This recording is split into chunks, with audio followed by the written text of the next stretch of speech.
অভিনন্দন সানরাইজ হায়দ্রাবাদ রাজস্থান রয়্যালসকে ৩৯ রানে পরাজিত করে সানরাইজ হায়দ্রাবাদ চলে গেল ফাইনালে, স্বপ্নের ফাইনাল। আসলে আজকের এই ম্যাচ নিয়ে আমি আপনাদের সাথে কথা বলবো। রাজস্থান রয়্যালস শুরু থেকেই টস জিতে বোলিং করার সিদ্ধান্ত নেই। তার জবাবে সানরাইজ হায়দ্রাবাদ ১৭৫ রান করতে সক্ষম হয়। যে রান তারা করতে রাজস্থান রয়্যালসকে ১৩৯ রানে তাদের নিচটা থেমে গেল। আর এদিক দিয়ে ৩৬ রানে ম্যাচটা জিতে নিল সানরাইজ হায়দ্রাবাদ। এই চেন্নাইয়ের এই গ্রাউন্ডে রাজস্থান রয়্যালসের ক্যাপ্টেন সঞ্জু স্যামসনকে আমি এই পরাজয়ের দায় দিতে চাই। কেননা গত যে দুইটা এলিমেন্টর ম্যাচ এবং কোয়ালিফায়ার ম্যাচ যে ম্যাচটা চলেছিল সেটা হয়েছে নরেন্দ্র মোদী স্টেডিয়ামে। সেটাই ছিল এক গ্রাউন্ড, আর চেন্নাইয়ের গ্রাউন্ড এখানে আসমান জমিন তফাত। আহমেদাবাদ অর্থাৎ নরেন্দ্র মোদী স্টেডিয়াম যেটা, এটা গ্রাউন্ড বড় হতে পারে কিন্তু পিচটা সবসময় ব্যাটিং সহায়ক থাকে। আর চেন্নাইয়ের যে গ্রাউন্ড সেটা বরাবরই দেখে আসছি, এবারের আইপিএল পুরোটা জুড়ে দেখছি ১৬০ রান বলেন ১৭০ রান, এটা একটা চ্যালেঞ্জিং স্কোর। তারপর এটা হচ্ছে কোয়ালিফায়ার দ্বিতীয় ম্যাচ। আমরা দেখি ফাইনাল বলেন কোয়ালিফায়ার ম্যাচ বলেন, এইগুলো ম্যাচগুলো আসলে খুবই মানে লো স্কোরিং ম্যাচ হয়ে থাকে কিন্তু ফাইটিং স্কোর হয়ে যায়।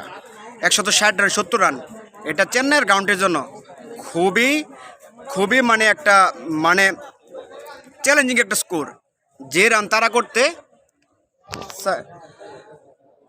রাজস্থান রয়্যালস অবশ্যই হেরে গেল। এই হারার পেছনে দেখেন এই আইপিএল জুড়ে পুরো আইপিএল জুড়ে আমরা দেখেছি সানরাইজ হায়দ্রাবাদের বিধ্বংসী ব্যাটিং।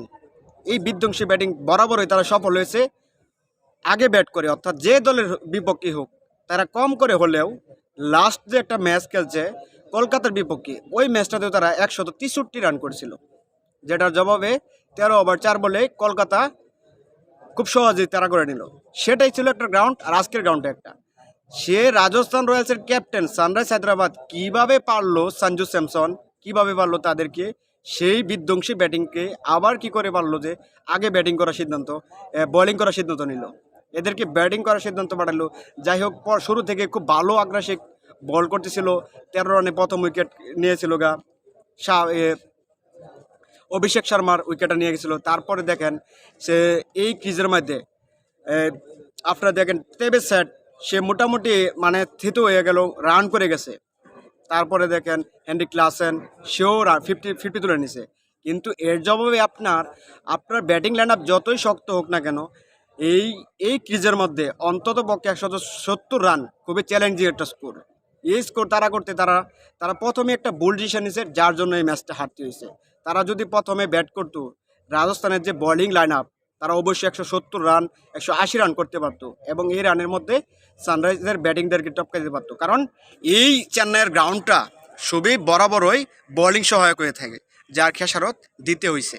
কারণ আমি বললাম না যে আমার ফেভারিট দল আরসিবি, সেটা বাদ হওয়ার পর থেকে আমি রাজস্থান রয়্যালসকে একদম মনের প্রাণে চাইছিলাম যে ফাইনালে দেখতে, কিন্তু অবশেষে হলো না। তাদের স্বপ্নভঙ্গ হয়ে গেল সানরাইজ হায়দ্রাবাদ তারা চমৎকার ক্রিকেট খেলছে, যার জন্য তারা ফাইনালে চলে যেতে সক্ষম হয়েছে। আর শুরু থেকে যে ধাক্কাটা খাইছে, শুরু থেকে 4 ওভারে 24 বলে অর্থাৎ 24 রান নিয়েছে রাজস্থান রয়্যালস। দেখেন বাটলারের অভাবটা কীভাবে তার কখনো পূরণ করতে পারে নাই সে, এই বাটলারের অভাবটা তারা হারে টের পেয়েছে। বাটলার চলে যাওয়ার পর থেকে তারা ওপেনিং জুটিতে তেমন রান পেয়েছিল। লাস্টের ম্যাচটা আরসিবির অ্যাগেন্স্টে তারা ভালোই করছিল, যার জন্য তারা ম্যাচটা জিততে পারছে। কিন্তু আজকে তাদের ওপেনিং ভালো হয় নাই। সেই প্রথম উইকেট যাওয়ার পর থেকে তারা একের পর এক উইকেট গিয়েছে। লাস্ট পর্যন্তই ধ্রুব জুয়েল শেফ একটা 50 মারলো, তারপর জাসওয়েল একটা 50 মারলো, কিন্তু অবশ্যই কী হলো, ম্যাচটা তারা হেরে গেল। তাদের একটাই যে ভুল সিদ্ধান্ত, যেটা তারা যদি প্রথমে অবশ্যই ব্যাটিং নিত তাহলে ম্যাচটা এভাবে হারতে হতো না। একদম দেখেন কন্টেস্ট ছাড়া একদম ফাইটিংয়ে হলো না, ম্যাচটা একদম হেরে গেল কি এই দায়টা একদম রাজস্থান রয়্যালসের ক্যাপ্টেন সঞ্জু স্যামসনের এই দায়টা। যাই হোক, টিকিট খেলা, অনিশ্চয়তার খেলা চলে গেল, সানরাইজ হায়দ্রাবাদ ফাইনাল চলে গেল। তাদের জন্য অনেক অনেক শুভকামনা থাকবে। সামনের যে ফাইনাল ম্যাচটা, রবিবারের ফাইনাল ম্যাচটা অবশ্যই খুব একটা চমৎকার ম্যাচ হতে যাচ্ছে। এই ম্যাচটা দেখার অপেক্ষা। দেখা যাক কে চ্যাম্পিয়ন হয় IPL 2024-এর।